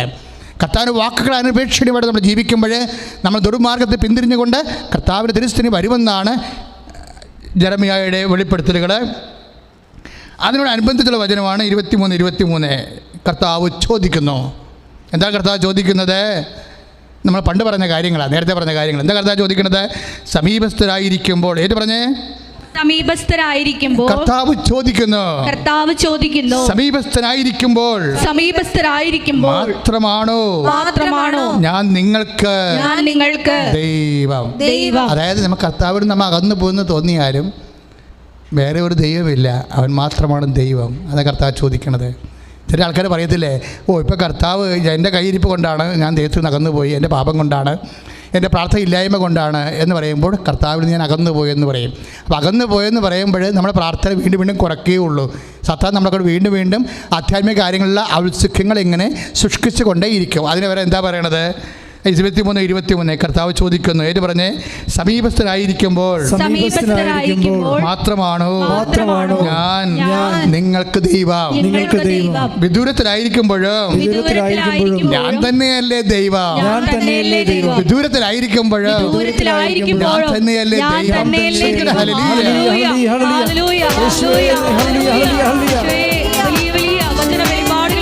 നന്ദി പറയുന്നു ഈശോയെ. യേശു കർത്താവ് ജീവിക്കുന്നു. ഹല്ലേലൂയ, ജയം ഹല്ലേലൂയ. യേശു കർത്താവ് ജീവിക്കുന്നു. യേശു കർത്താവ് ജീവിക്കുന്നു. പരിശുദ്ധ പരമദിവ്യകാരുണ്യത്തിന് നേരവും ആരാധനയും സ്തുതിയും പുകഴ്ചയും ഉണ്ടായിരിക്കട്ടെ. യെരമ്യാ 23:23 അടിപൊളി വചനമാണ്. എന്താ കാര്യം അറിയാവോ? പലരും നമ്മൾ ഉൾപ്പെടെ ധരിച്ചിരിക്കുന്നത് നമുക്ക് പാപം വരുമ്പോൾ, പ്രാർത്ഥന കുറയുമ്പോൾ, നമ്മൾ പല പല വ്യാപരാധികളിൽ അകപ്പെട്ട് കഴിയുമ്പോൾ നമ്മൾ ഓട്ടോമാറ്റിക്കായിട്ട് വിഡ്രോവൽ സിംറ്റംസ് കാണിച്ചുകൊണ്ട് പ്രാർത്ഥനയ്ക്ക് ഒരു അവസാദം കാണിക്കും. എന്താണ്? Depressed situations for prayer. പ്രാർത്ഥനയുടെ കാര്യത്തിൽ നമ്മളിങ്ങനെ ഉൾവലിഞ്ഞു വരും. അപ്പോഴും കർത്താവ് വഹിക്കും, നിങ്ങൾ വിദൂരത്തിലായിരിക്കുമ്പോഴും ഞാൻ തന്നെയല്ലേ ദൈവം. What sweet word! ഇത് മനോഹരമാണ്. മനുഷ്യൻ്റെ അന്തർവിചാരങ്ങൾ വെളിപ്പെടുകയല്ലേ ഇത്. അതായത് ഒരു മനുഷ്യൻ പ്രാർത്ഥന കുറയുമ്പോൾ, ഒരു ഭവനം പ്രാർത്ഥന കുറയുമ്പോൾ, അവരുടെ കുടുംബത്തെ പല പല തകർച്ചകളും രോഗങ്ങളും ഉണ്ടാകുമ്പോൾ, അവർ പാപത്തിൽ നിന്ന് പാപത്തിലേക്ക് കൂപ്പുകുത്തി വീഴുമ്പോൾ, അവർ വിദൂരത്തിലായിരിക്കുമ്പോൾ, മൈ നോട്ട് ദ ലോർഡ്, ഞാൻ തന്നെയല്ലേ ദൈവമെന്ന് ചോദിക്കുമ്പോൾ എൻ്റെ ദൈവത്തിലെ എന്താണ് ഉദ്ദേശിക്കുന്നത്? അവൻ വിദൂരത്തിലുള്ളവരെ ക്രിസ്തുവിൽ തൻ്റെ സമീപത്തേക്ക് വിളിച്ചു വന്ന് എഫേസ്യൻസ് 2:16-14-17 വചനങ്ങൾ പറയുമ്പോൾ ക്രിസ്തുവിൽ നമ്മൾ വിളിക്കുകയാണ്. നമ്മൾ അകന്നു പോകുമ്പോൾ അവൻ ക്രിസ്തു വിളിക്കുന്നെന്ന് പറയുമ്പോൾ അവനെ വിശുദ്ധ രക്തത്താൽ വിളിക്കുന്നു, അവൻ്റെ കുരിശുമരണത്താൽ വിളിക്കുന്നു, അവൻ്റെ അനന്ത കാരുണ്യത്താൽ വിളിക്കുന്നു. സ്തുതിക്കട്ടെ ദൈവമേ.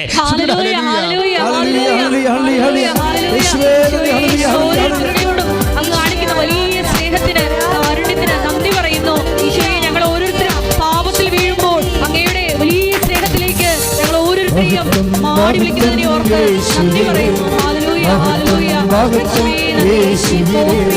ഞങ്ങൾക്കല്ല കർത്താവേ, ഞങ്ങൾക്കല്ല കർത്താവേ, മഹത്വം മഹത്വം യേശുവിനെ. ഞങ്ങൾക്കല്ല കർത്താവേ, ഞങ്ങൾക്കല്ല കർത്താവേ, മഹത്വം മഹത്വം യേശുവിനെ. കളിമൺ പാത്രങ്ങൾ ഞങ്ങൾ, അയോഗ്യദാസരം ഞങ്ങൾ. കളിമൺ പാത്രങ്ങൾ ഞങ്ങൾ, അയോഗ്യദാസരം ഞങ്ങൾ. ബലഹീനരാകും ഞങ്ങളെ ഉയർത്തി യേശുവിനാണ് മഹത്വം. ബലഹീനരാകും ഞങ്ങളെ ഉയർത്തിയ യേശുവിനാണ് മഹത്വം. മഹത്വം മഹത്വം യേശുവിനെ, മഹത്വം മഹത്വം യേശുവിനെ. പരിശുദ്ധ പരമദിവ്യകാരുണ്യത്തിന് ആരാധനയും സ്തുതിയും പുകഴ്ചയും ഉണ്ടായിരിക്കട്ടെ. നമ്മളിപ്പോൾ സംസാരിച്ചുകൊണ്ടിരിക്കുന്നത് സമീപസ്ഥനായ ദൈവത്തെക്കുറിച്ചാണ്. കഴിഞ്ഞ ദിവസങ്ങളിൽ ഒരു രസകരമായൊരു സംഭവം നടന്നു. 23-ാം തീയതി പെന്തക്കോസ്റ്റ് ആയിരുന്നു. അപ്പോൾ കേരള സഭയിൽ ഒരു വിഭാഗം ജനത വളരെ കരുതിക്കൂട്ടി പെന്തക്കോസ്റ്റിന് വേണ്ടി ഒരുങ്ങണ ഒരു കാലമാണ്. നമ്മുടെ ഷാരോൺ ടി വി, അതുപോലെ തന്നെ സക്കീര, ഗുഡ്നസ് ടി വി പ്രത്യേകിച്ച്, അതായത് പെന്തക്കോസ് മഹോത്സവത്തിന് വേണ്ടി ജനങ്ങളെ പ്രാർത്ഥിച്ചൊരുക്കുന്ന ധ്യാനങ്ങൾ കൊണ്ടും, അതുപോലെ തന്നെ യൂട്യൂബിലെ പല യൂട്യൂബ് ചാനലുകളും പെന്തക്കോസ് മഹോത്സവത്തിന് വേണ്ടി ജനങ്ങളെ ഒരുക്കുകയാണ്. ഒരു പക്ഷേ ഒരു ലോക്ക്ഡൗൺ ഇല്ലാഞ്ഞ കാലത്ത് പോലും ഇത്രയും ജനം ഒരുങ്ങിയിട്ടില്ല. ഞാനും കഴിഞ്ഞ കുറേ ദിവസങ്ങളായിട്ട് വളരെ മൗനമായിട്ട് ജപമാല ചെല്ലുമ്പോഴൊക്കെ ഓ എൻ്റെ ഈശോയെ നിങ്ങൾ രക്ഷിക്കണമേ എന്ന് പറയുന്ന ഫാത്തിമ പ്രയർ മാറ്റിയിട്ട് ജപമാലയുടെ ഓരോ രഹസ്യങ്ങളിലും കർത്താവേ നിൻ്റെ വിശുദ്ധ രക്തത്താൽ നേടിയെടുത്ത പരിശുദ്ധാത്മാവിനെ പിതാവിനോട് ചോദിക്കുകയും ഞങ്ങളോട് ആയിരിക്കും നിത്യം നിങ്ങളോട് ആയിരിക്കാൻ മറ്റൊരാശ്വാസകനായി നൽകുന്ന പരിശുദ്ധാത്മാവിനാൽ ഈ പെന്തക്കോസ്താ ദിവസങ്ങളിൽ ഞങ്ങളെ അഭിഷേകം ചെയ്യണമേ. എല്ലാ പ്രവർത്തകരെയും അഭിഷേകം ചെയ്യണമേ. ശുശ്രൂഷയെ അഭിഷേകം ചെയ്യണമേ. ഉടമ്പടി എടുത്തുപോയവരെ അഭിഷേകം ചെയ്യണമേ. ഇങ്ങനെ തന്നെ പ്രാർത്ഥിക്കരുത് ശരിക്കും പറഞ്ഞാൽ. അപ്പോൾ ഒരു സംഭവം ഉണ്ടായി. കാര്യം സാധാരണ ജപമാല റാലി നമ്മുടെ 3 ലക്ഷം പേര് പങ്കെടുക്കുന്ന ജപമാല റാലി ഇല്ലേ, അതുപോലെ ആ സമയത്തൊക്കെ റാലി ഇവിടുന്ന് ആരംഭിക്കുന്ന സമയത്ത് വെളുപ്പിന് മാതാവിൻ്റെ സ്വപ്നമുണ്ടാകും. അപ്പോൾ ഞാനപ്പോൾ തന്നെ ഡയറിയിൽ എഴുതിയിടും. ഈ പ്രാവശ്യം പെന്തക്കോസ്തായുടെ കുർബാനയ്ക്ക് വേണ്ടി ഒരുങ്ങുകയാണ്. രാവിലെ 4:30 തന്നെ എഴുന്നേറ്റ്. അപ്പം 4 മണി തൊട്ട് ഞാനൊരു സ്വപ്നം കണ്ടുകൊണ്ടിരിക്കുകയാണ്, കിടക്കുകയാണ്. എന്താ സംഭവിച്ചാൽ മാന്തളിരിൻ്റെ നിറമുള്ള വസ്ത്രം അണിഞ്ഞ് അമ്മ വരികയാണ്. ഭയങ്കര ഒരു കാഴ്ചയാണ് കേട്ടോ അതേ. അപ്പം ഞാൻ ഏതാണ്ട് കുട്ടിശാല ഇരിക്കുകയാണ്. കാര്യം എനിക്കറിയാം ഞാനൊരു ഡെസ്കിൻ്റെ ബാക്കിലിരിക്കുകയാണ്. എന്തോ വിളമ്പി തിന്നാൻ വേണ്ടി തിന്നാൻ വേണ്ടി ഇരിക്കുകയാണ്. അപ്പോൾ 2 കൈയിലും വസ്സിയിലെന്തോ വിഭവം. എന്നിട്ട് വേറൊരു വസ്തി കൊണ്ട് മൂടിയിട്ട് 2 കൈയും എടുത്തുകൊണ്ട് നല്ല ആരോഗ്യവും നല്ല ഉയരവൊക്കെ ഉള്ള അമ്മയാണ്. ഒരു 6 അടി 5 ഇഞ്ചുള്ള അമ്മ, നല്ല വെളുത്ത് മാന്തളിർ ശരീരം ഇങ്ങനെ ശിരസ് മൂടി ഇങ്ങനെ മാന്തളിറിൻ്റെ നിനക്കറിയാൻ പാടില്ലേ, ഈ കുയിലുകൾ തിന്നണ മാന്തളിരില്ലേ, വളരെ ഒരു സോഫ്റ്റായിട്ടുള്ള തളിരിൻ്റെ ഒരു ഉടുപ്പിട്ട് വരികയും. അപ്പോൾ എൻ്റെ മുമ്പിൽ കൊണ്ടുവന്ന് 2 പാത്രം വെച്ച്. അത്രയേ ഉള്ളൂ, സ്വപ്നം അത്രയേ ഉള്ളൂ. അപ്പോൾ എനിക്കിങ്ങനെയുള്ള ഒരു കുറേ ഇതുപോലുള്ള സ്വപ്നങ്ങൾ വരും. സീരിയസ് ടൈമിന് എപ്പോഴും അല്ല, വളരെ നിർണായകമായ ദിവസങ്ങളിൽ ഇങ്ങനെ വരും. അപ്പോൾ ഞാൻ അവിടുന്ന് അപ്പം തന്നെ എഴുന്നേറ്റ് നിത്യാരാധന മുമ്പിൽ വന്ന് 2 ജപമാല തണുക്കച്ചില്ലേ. ആ സമയത്ത് ഞാൻ 5 മണിക്കാണ് ജപമാല എല്ലാം വരണത്. അപ്പോൾ ഇതിപ്പോൾ എന്താ 5 മണിയായപ്പോൾ തന്നെ വന്ന് ജപമാല ചൊല്ലിക്കഴിഞ്ഞ് ഞാൻ വീണ്ടും എൻ്റെ മുറിയിൽ പോയിട്ട് എന്താണ് കർത്താവ് സ്വപ്നം കണ്ട് വന്നു കഴിഞ്ഞാൽ ഉടനെ നമുക്ക് കർത്താവിൻ്റെ വചനം അറിയാൻ പറ്റും. കർത്താവ് വചനത്തിലൂടെ അത് വ്യാഖ്യാനിച്ച് തരും. നമ്മളവിടെ കുത്തിയിരുന്ന് വ്യാഖ്യാനിക്കേണ്ട ഒരു കഥയില്ല. സ്വപ്നങ്ങളെല്ലാം കർത്താവ് വചനത്തിലൂടെ വ്യാഖ്യാനിച്ച് തരും. അപ്പോൾ നമ്മൾ 2 ജപമാല നിങ്ങൾക്കിത് ഇങ്ങനെ ചെയ്യാവുന്നതാണ് കേട്ടോ. പ്രത്യേകിച്ച് ഈ കാലങ്ങളുണ്ടല്ലോ, കാലങ്ങൾ വിവേചിക്കണം. കാര്യം ദൈവം ഒരിക്കലും വിദൂരസ്ഥനല്ല, ദൈവം സമീപസ്ഥനാണ്. ഞാൻ നിങ്ങളോട് എന്തെങ്കിലും പറയുന്നുണ്ടെങ്കിൽ ആരെങ്കിലും ചിന്തിച്ചതും ആരെങ്കിലും ആലോചിച്ചതും അല്ല പറയണത്. വാട്ട് ഐ ഫെൽറ്റ് അത് ഏറ്റവും പുതിയതായിട്ട് ഞാൻ എന്താണ് അനുഭവിച്ചത്, എങ്ങനെയാണ് ദൈവത്തിൻ്റെ കൂടെ സഞ്ചരിക്കണത്, എത്ര ദൈവമാണ്, ഹൗ ഈസ് ഇറ്റ് ടു ടാൻസിബിൾ, അതായത് എന്തുമാത്രം കർത്താവ് വളരെ ലളിതമായിട്ട് സ്പർശ്യമാണ് എന്നുള്ളതാണ് ഞാൻ നിങ്ങൾ പറയണത്. അതുകൊണ്ടാണ് ഈ വിദൂരസ്ഥ സമീപസ്ഥരൊക്കെ കേൾക്കുമ്പോൾ ഇത്രയും കട്ടിയാണെങ്കിൽ വളരെ സിമ്പിളാണത്. കാര്യം ദൈവം സമീപസ്ഥനാണ്, നമുക്ക് ടാൻസിബിളാണത്, വളരെ തൊടാൻ നമുക്ക്. അപ്പോൾ എനിക്കറിയാം എന്തോ what is going to happen, എന്തോ ഈ ദിവസങ്ങൾ സംഭവിക്കാൻ പോകുന്നുണ്ടെന്ന് എൻ്റെ മനസ്സ് നേരത്തെ കൂട്ടി പറയുന്നുണ്ടായിരുന്നു. അങ്ങനെയാണ് ഈ സംഭവം നടന്നത്. ഞാൻ അപ്പോൾ തന്നെ കർത്താവിനോട് സംബന്ധിച്ച്, കർത്താവേ വാട്സാപ്പിൻ്റെ എന്താണ് അമ്മ വന്നത്, എന്താണ് ആ പാത്രത്തിൽ, എന്താണ് തൻ്റെ പാത്രം നിറച്ചിങ്ങനെ വെച്ചിരിക്കുകയാണ്, മൂടിക്കെട്ടി വെച്ചിരിക്കുകയാണ്, എന്താണ് ആ പ്ലേറ്റിൽ എന്താ ഉള്ളത് എന്ന് പറഞ്ഞുകൊണ്ട് ഞാൻ 2 ജപമാല ചൊല്ലി വിശ്വാസപ്രമാണം ചെയ്തിട്ട് പെട്ടെന്ന് വചനം അങ്ങനെ ഓപ്പൺ ചെയ്ത്, അങ്ങനെ സാധാരണ ചെയ്യണത്. വചനം ഓപ്പൺ ചെയ്തപ്പോഴേ കിട്ടിയ വചനം സക്കറിയ 10:6 എന്നുവെച്ചാൽ യൂദാ ഭവനത്തെ ഞാൻ ബലപ്പെടുത്തും. യൂദാ ഭവനം ഇസ്രായേലാണ്, സഭയുടെ പ്രതീകമാണ്, തിരുസഭയുടെ കാര്യം പറയണത്.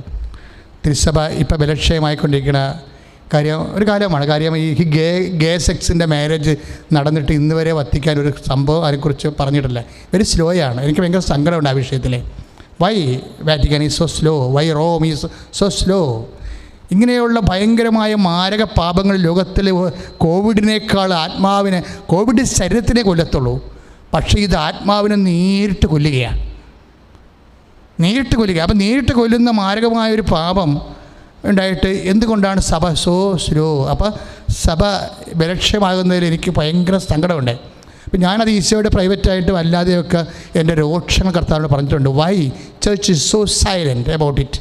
അപ്പോൾ അത് വീണ്ടും ഗേ ഉണ്ടാകാൻ വേണ്ടിയും, കാര്യം നിങ്ങൾ സന്താന പുഷ്ടിയുള്ളവരായി ഭൂമിയെ കീഴടക്കാൻ പറയുമ്പോൾ സന്താനം ഉണ്ടാകാത്ത ഒരു ആശീർവാദം കൊടുക്കുന്നത് it is not sense by no means. ദൈവം എന്തിനാണ് മനുഷ്യനെ ആശ്രയിച്ചത്, അനുഗ്രഹിച്ചത്? എന്തിനാണ് വിവാഹമെന്ന കൂതാശ സ്ഥാപിച്ചത്?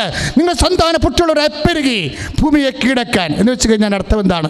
ലോകത്തിൽ ദൈവത്തിൻ്റെ രാജ്യം നിറക്കാൻ, ദൈവരാജ്യം ലോകത്തെ പുലരാൻ വേണ്ടിയാണ്. അപ്പോൾ സന്താന പുഷ്ടി ഉണ്ടാകാത്ത ഒരു മൃഗീയമായ കൂട്ടായ്മയ്ക്ക് നമ്മൾ ആശീർവാദം കൊടുക്കാൻ ബാധ്യസ്ഥരാണോ? നമ്മുടെ ഒരു മലത്തിനാണ് ആശീർവാദം കൊടുത്തിരിക്കുന്നത്. അപ്പം അങ്ങനെ വരുമ്പോൾ മനുഷ്യന്മാർക്കുണ്ടാകുന്ന ഒരു തേങ്ങൽ എന്തായിരിക്കും? വിശുദ്ധിയോടെ ജീവിക്കാൻ ആഗ്രഹിക്കുന്നവർക്ക് കൊടുക്കുന്ന മെസ്സേജ് എന്തായിരിക്കും?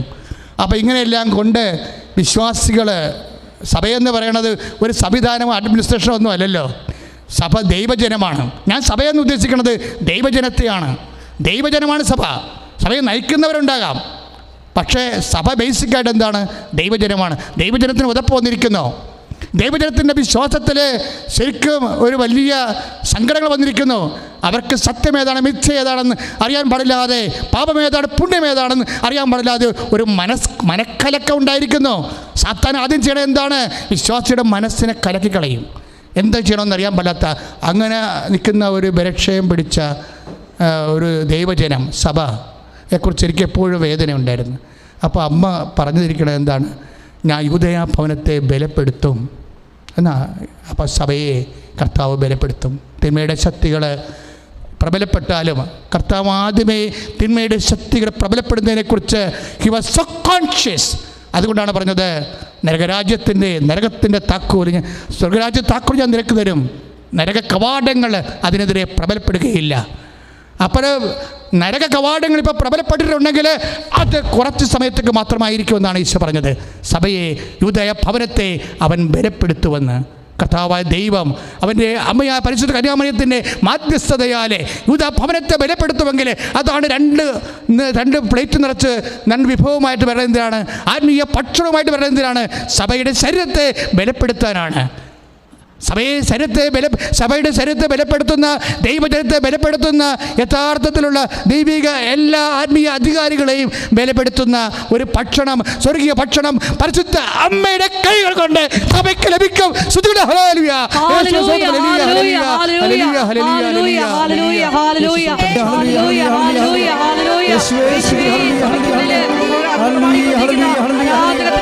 അജ്ഞാത ശക്തികള് പരിശുദ്ധ അമ്മയുടെ കാൽ കീഴിലാക്കുവാൻ പ്രത്യേകം പ്രാർത്ഥിക്കുന്നു. ഈ ഉടമ്പടി ധ്യാനത്തിൽ പങ്കെടുത്ത് പ്രാർത്ഥിക്കുന്നവരുടെ പ്രാർത്ഥനാ യോഗ്യതകളാൽ കൃപാസനത്തിൽ പ്രത്യക്ഷപ്പെട്ട പരിശുദ്ധ അമ്മയുടെ മധ്യസ്ഥതയാൽ ഈശോയെ ഈ വിഷയങ്ങളിലെല്ലാം നിന്റെ വലിയ തീരുമാനം ഉണ്ടാകാൻ ഞങ്ങൾ അടിയങ്ങൾ പ്രാർത്ഥിക്കുന്നു. ഹല്ലേലൂയ, ഹല്ലേലൂയ, ഹല്ലേലൂയ. ആരാധനയും സ്തുതിയും പുകഴ്ചയും ഉണ്ടായിരിക്കട്ടെ. രണ്ടാമത്തെ വചനം എന്താണ്? സഖറിയ 10:6 രണ്ടാമത്തെ വരി എന്താണ്? ജോസഫിൻ്റെ ഭവനത്തിനെ ഞാൻ രക്ഷിക്കുമെന്ന്. ജോസഫിൻ്റെ ഭവനം പെട്ടെന്ന് എൻ്റെ മനസ്സിൽ വന്നത് കർത്താവ് എനിക്ക് തന്ന മിഷനാണിത്. ഇതിൻ്റെ ആദ്യം അവസാനം മുതലും കർത്താവ് വെളിപ്പെടുത്തിയതും വളർത്തിയതും അമ്മ മാതാവ് അവസാനം പ്രത്യക്ഷപ്പെട്ടതും എല്ലാം ഈ ഒരു വ്യക്തിയിലൂടെയാണ്. ഞാൻ ചിലപ്പോൾ ഒരു കൊതുകിനേക്കാൾ കുറഞ്ഞൊരു വ്യക്തിയാകാം, പക്ഷേ ദൈവം എന്നെ ഉപയോഗിച്ചു എന്ന കാര്യം ദൈവത്തിന്, മനുഷ്യൻ വിസ്മരിച്ചാലും ദൈവത്തിനത് വിസ്മരിക്കാൻ പറ്റത്തില്ല. ജോസഫിൻ്റെ ഭവനത്തെ ഞാൻ രക്ഷിക്കുമെന്നാണ്. രക്ഷ കർത്താവിൽ നിന്നാണ്. കർത്താവിൻ്റെ കൃപയുടെ അഭിഷേകം കൃപാസനത്തിനും അതിൻ്റെ ശുശ്രൂഷകളിലൂടെയും ഞാൻ പിരിഞ്ഞു പോയവരെല്ലാവരെയും തിരിച്ചു കൊണ്ടുവരും. അടയാളങ്ങൾ ഞാൻ കാണിക്കും, അവരെ ഞാൻ ഒരുമിച്ച് കൂട്ടുമെന്നാണ് പിന്നീട് വചനങ്ങളെല്ലാം. അടയാളങ്ങൾ കാണിക്കും, അവരെ ഞാൻ ഒരുമിച്ച് കൂട്ടുമെന്നാണ്. അതാണ് അടുത്ത പ്ലേറ്റിലെ ഭക്ഷണം. ഞാൻ എന്താ ഇത് പറഞ്ഞെന്നറിയാവോ? നമ്മളാരും വിചാരിക്കണ പോലെ ദൈവം വിദൂരസ്ഥനല്ല, ദൈവം സമീപസ്ഥനാണ്. അതാണ് കർത്താവിൻ്റെ വചനത്തിൽ പറയണത്. തന്നെ അന്വേഷിക്കുന്നവർക്ക് ദൈവം സമീപസ്ഥനാണ്. ദൈവത്തെ എല്ലാത്തിനും, എന്തിനും ഏതിനും ദൈവത്തെ അന്വേഷിച്ചു കൊണ്ടിരുന്നാൽ മതി, ദൈവത്തെ ആശ്രയിച്ചു കൊണ്ടിരുന്നാൽ മതി. ദൈവത്തെ ആശ്രയിച്ചു കൊണ്ടിരിക്കുമ്പോൾ ദൈവം നമുക്ക് സമീപസ്ഥനായി വരും. എല്ലാ കാര്യത്തിനും ദൈവം തീർപ്പ് നൽകും. ദൈവം എല്ലാ വിഷയത്തിനെക്കുറിച്ചും, ഇപ്പോൾ ഈ ഗ്യാസ് സെക്സിനെ കുറിച്ചൊക്കെ കർത്താവിന് വ്യക്തമായ കാരണങ്ങളുണ്ട്, കർത്താവിന് വ്യക്തമായ ധാരണയുണ്ട്. അതുപോലെ സഭയ്ക്കുണ്ടായിട്ട് ഈടറവിനെക്കുറിച്ച് അമ്മ മാതാവിന് ഉത്കണ്ഠയുണ്ട്. അതുകൊണ്ടാണ് യൂദാ ഭവനത്തെ ഞാൻ ബലപ്പെടുത്തുമെന്നാണ് പറയുന്നത്. ബലപ്പെടുത്തുമെന്ന് ഏതെങ്കിലും തരത്തിൽ, ഏതെങ്കിലും വിഷയത്തിൽ സഭയുടെ ബലം കുറഞ്ഞു പോയിട്ടുണ്ടെങ്കിൽ അമ്മയാണ് അതിൻ്റെ ചാർജ്. അമ്മയത് ബലപ്പെടുത്തും. പിതാവിൻ്റെ കൈകളിൽ നിന്നുള്ള അപ്പവുമായി ഭക്ഷണവുമായി അമ്മ പ്രത്യക്ഷപ്പെട്ടിരിക്കുകയാണ് സ്വപ്നത്തിൽ. എൻ്റെ മക്കളെ, ഇത് ഉടമ്പടി എടുത്തൊരു പ്രത്യേകം ശ്രദ്ധിക്കുക. നിങ്ങളുടെ ജീവിത വിഷയങ്ങൾക്ക് മാത്രമല്ല, നിങ്ങൾ ദൈവത്തെ സ്നേഹിക്കണം. നിങ്ങളുടെ ജീവിത വിഷയങ്ങൾ നടക്കുന്നുണ്ടോ ഇല്ലയോ എന്നല്ല പ്രധാനപ്പെട്ട വിഷയം. നിങ്ങൾ ദൈവത്തെ സ്നേഹിക്കുന്നുണ്ടോ ഇല്ലയോ എന്നാണ്, ദൈവത്തെ അന്വേഷിക്കുന്നുണ്ടോ ഇല്ലയോ എന്നാണ്, ദൈവത്തെ ആശ്രയിക്കുന്നുണ്ടോ ഇല്ലയോ എന്നാണ്. ദൈവത്തിൻ്റെ നാമം മഹത്വപ്പെടാൻ വേണ്ടി ആഗ്രഹിക്കുന്നുണ്ടോ എങ്കിൽ ദൈവം നിന്നെയും സഭയെ ബലപ്പെടുത്താൻ വേണ്ടി ഉപയോഗിക്കട്ടെ എന്ന് പ്രാർത്ഥിക്കുന്നു. സ്തുതികട ഹല്ലേലൂയ. ഹല്ലേലൂയ ഹല്ലേലൂയ ഹല്ലേലൂയ ഹല്ലേലൂയ ഹല്ലേലൂയ ഹല്ലേലൂയ ഹല്ലേലൂയ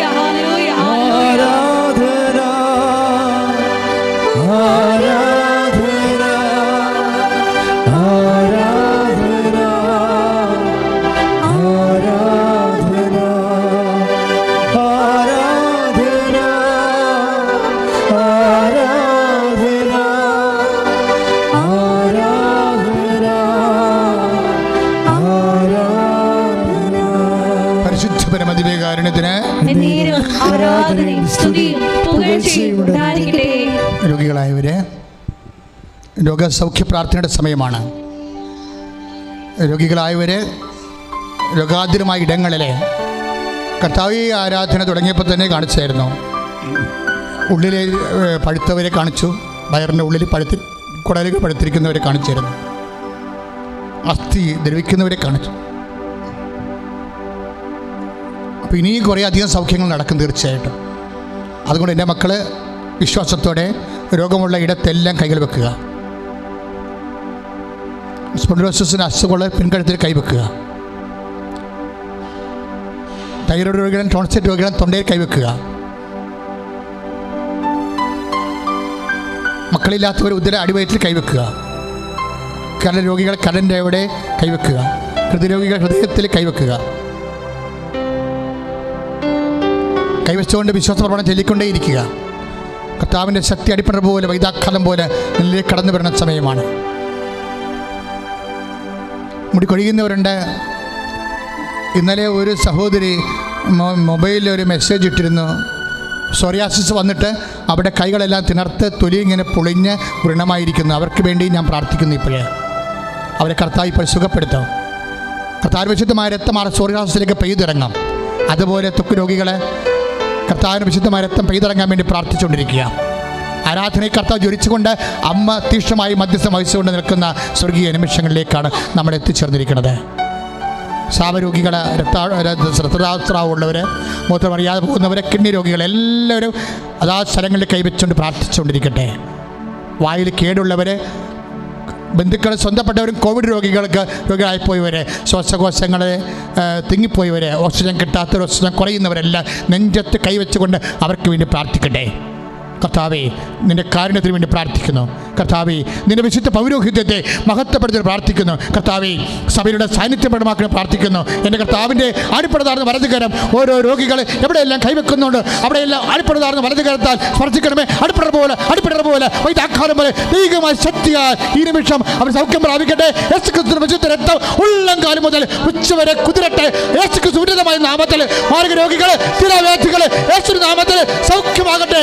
ശ്രുതിക്കട്ടെ. ഹല്ലേലൂയ ഹല്ലേലൂയ ഹല്ലേലൂയ ഹല്ലേലൂയ ഹല്ലേലൂയ യേശുവേ നന്ദി. ഹല്ലേലൂയ. രോഗമെല്ലാം മാറിടട്ടെ, കഷ്ടമെല്ലാം നീങ്ങിടട്ടെ. രോഗമെല്ലാം മാറിടട്ടെ, കഷ്ടമെല്ലാം നീങ്ങിടട്ടെ. തിരുമുറിവിനാൽ സുഖപ്പെടട്ടെ, തിരുമുറിവിനാൽ സുഖപ്പെടട്ടെ. പരിശുദ്ധപരമതിവേകാരുണ്യത്തിന്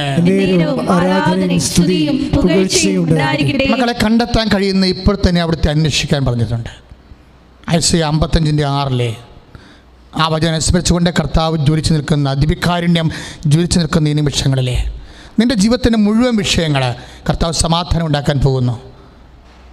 ജോലിയായാലും, വീടായാലും, വിവാഹമായാലും, ഡൈവേഴ്സ് ആയാലും, വീടില്ലാത്ത അവസ്ഥയായാലും, വാടക താമസിക്കുന്ന അവസ്ഥയായാലും, ദിവസങ്ങളോളം ജോലിയില്ലാത്തതിൻ്റെ പേരിൽ പട്ടിണി വരാൻ പോകുന്ന വേദനയായാലും, മക്കളെ എങ്ങനെ പഠിപ്പിക്കണം, എവിടെ അഡ്മിഷൻ കിട്ടണമെന്ന് ഓർത്ത് വിഷമിക്കുന്ന മക്കളെല്ലാം ഇപ്പോൾ അവർക്ക് വേണ്ടി പ്രാർത്ഥിക്കുന്ന സമയമാണ്. ജീവനോടെ പരിശുദ്ധ പ്രത്യക്ഷപ്പെട്ട അൾത്താറയിൽ നിന്ന് ദിവ്യകാരുണ്യം ജ്വലിച്ചു നിൽക്കുന്ന നിമിഷങ്ങളിലെ ദൈവപൈതലെ നിന്നോട് കാരുണ്യം കാണിക്കാൻ പോകുന്നു, നിൻ്റെ കുടുംബത്തോട് കാരുണ്യം കാണിക്കാൻ പോകുന്നു. നീ സന്തോഷമായിട്ട് പ്രാർത്ഥിക്കുക, കണ്ണീരോടെ പ്രാർത്ഥിക്കുക, സന്തോഷമായിട്ട് കണ്ണീരോടെ പ്രാർത്ഥിക്കുക. എന്ന് വെച്ചാൽ വിശ്വാസത്താൽ സന്തോഷവും വേദന കൊണ്ട് പ്രാർത്ഥനയാക്കി മാറ്റുക. കർത്താവേ, അനേകം മക്കൾ ഇപ്പോൾ പ്രാർത്ഥിക്കുന്നുണ്ട്.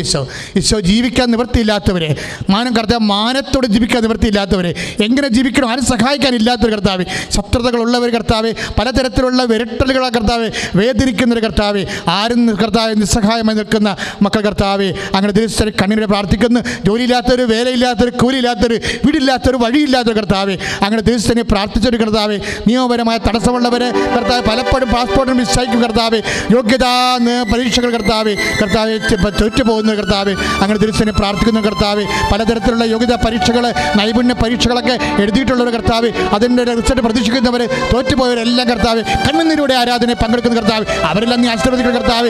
നീ നടക്കേണ്ട വഴികൾ നിന്റെ മുഖത്ത് നോക്കി ഞാൻ നിന്നെ ഉപദേശിക്കുന്നു പറഞ്ഞ അതേ ഉപദേശം പരിശുദ്ധാത്മാവിന് ദിവ്യകാരുണ്യമേ ഇപ്പോൾ മക്കൾക്ക് അവർ നടക്കേണ്ട വഴികൾ ഇപ്പോൾ കാണിച്ചു കൊടുക്കണമേ, പ്രചോദനം നൽകണമേ. യേശുക്രിസ്തു ഉന്നതമായ നാമത്തിൽ മാരകമായ തടസ്സങ്ങൾ, ദോഷങ്ങൾ ഈ നിമിഷം മാറിപ്പോകട്ടെ. സ്തുതിക്കട്ടെ. ഹല്ലേലൂയ, ഹല്ലേലൂയ, രോഗങ്ങളിലേക്കും ദിവ്യകാരുണ്യത്തിന് ശക്തി നിറയ്ക്കണമേ എന്ന് പ്രാർത്ഥിക്കുന്നു. ആത്മാവേ നിറയണമേ, അഗ്നിതൻ അഭിഷേകമായി പടരണമേ. വിടുതലിൻ ആത്മാവേ നിറയണമേ, അഗ്നിതൻ അഭിഷേകമായി പടരണമേ. മൗനമായി പ്രാർത്ഥിക്കേണ്ട സമയമാണ്. വിട്ടുപോയ കാര്യങ്ങൾക്ക് വേണ്ടിയും വ്യക്തിപരമായ ആവശ്യങ്ങൾക്ക് വേണ്ടിയും പരിശുദ്ധമ്മയുടെ മധ്യസ്ഥത്തിൽ ഉടമ്പടി എടുത്തു പോയവരും ഉടമ്പടി എടുക്കാൻ കാത്തിരിക്കുന്നവരും ലോക്ക്ഡൗൺ കഴിയാൻ വേണ്ടി കാത്തിരിക്കുന്നവരും ഇപ്പോൾ അവരുടെ ആവശ്യങ്ങൾ പരിശുദ്ധ അമ്മയുടെ മധ്യസ്ഥത്തിൽ ഇപ്പോൾ ഈശോയ്ക്ക് സമർപ്പിക്കുക. മൗനമായി പ്രാർത്ഥിക്കുക.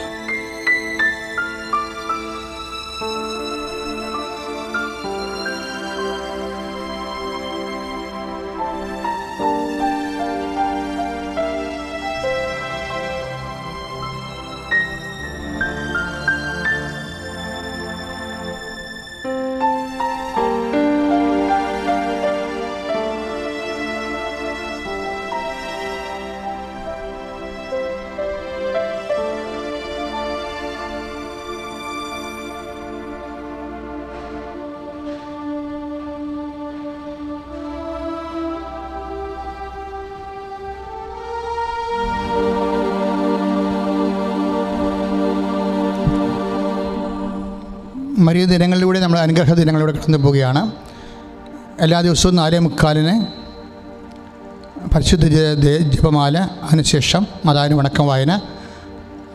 അതോടനുബന്ധിച്ചുകൊണ്ട് ആലപ്പുഴ രൂപത അധ്യക്ഷ അഭിനന്ദ ജെയിംസ് സാനാവർ പിതാവിൻ്റെ തീരുമാനപ്രകാരം നമ്മൾ മരിയം പ്രബോധന പരമ്പര ആരാധനയും കുർബാനയും മരിയം പ്രബോധനവുമായിട്ട് എല്ലാ ദിവസവും വണക്കമാസ പ്രാർത്ഥനയോടനുബന്ധിച്ചുകൊണ്ട് നടന്നു വരികയാണ്.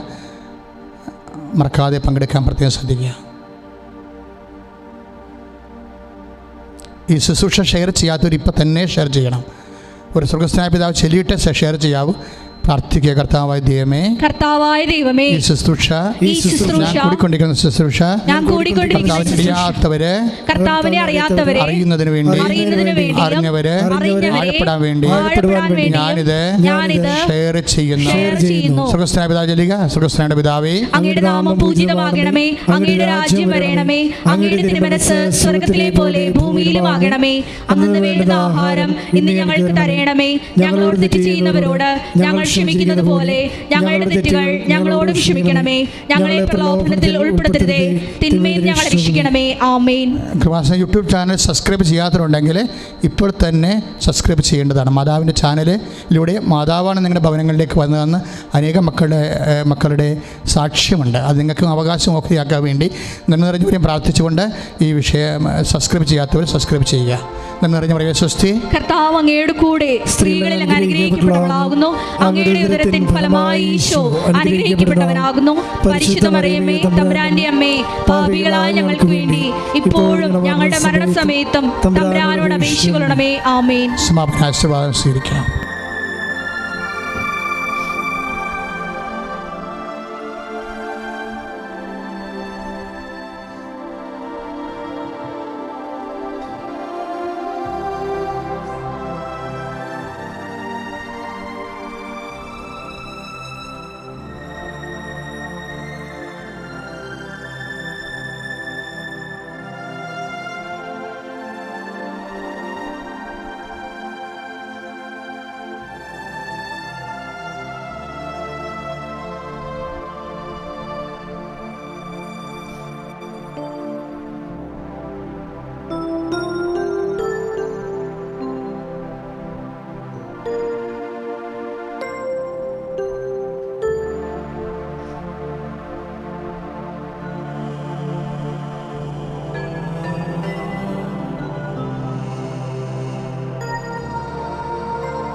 കൃപാസനത്തിൽ പ്രത്യക്ഷപ്പെട്ട സമയത്തിൻ്റെ മേല് മധ്യസ്ഥതാധീനമുള്ള പരിശുദ്ധ ദൈവമാതാവേ, ഞങ്ങളുടെ ഓരോരുത്തരുടെയും ജീവിത വിഷയങ്ങളിലേക്ക് ഈശോയെ കടന്നു വരുവാൻ ദിവികാരുണ്യനാഥനോട് നീ മധ്യസ്ഥം വഹിക്കണമേ എന്ന് പ്രാർത്ഥിച്ചുകൊണ്ട് ഇരുകരങ്ങളും ഉയർത്തിച്ചിരിക്കാം. ഹാലലൂയ ഹല്ലേലൂയ ഹല്ലേലൂയ ഹല്ലേലൂയ ഹല്ലേലൂയ ഹല്ലേലൂയ ഹല്ലേലൂയ യേശുവേ ആരാധന ആരാധന ആരാധന ഹല്ലേലൂയ ഹല്ലേലൂയ ഹല്ലേലൂയ ഹല്ലേലൂയ ഹല്ലേലൂയ മഹത്വം മഹത്വം ആരാധന ആരാധന ഹല്ലേലൂയ ഹല്ലേലൂയ ഹല്ലേലൂയ ഹല്ലേലൂയ ഹല്ലേലൂയ ഹല്ലേലൂയ.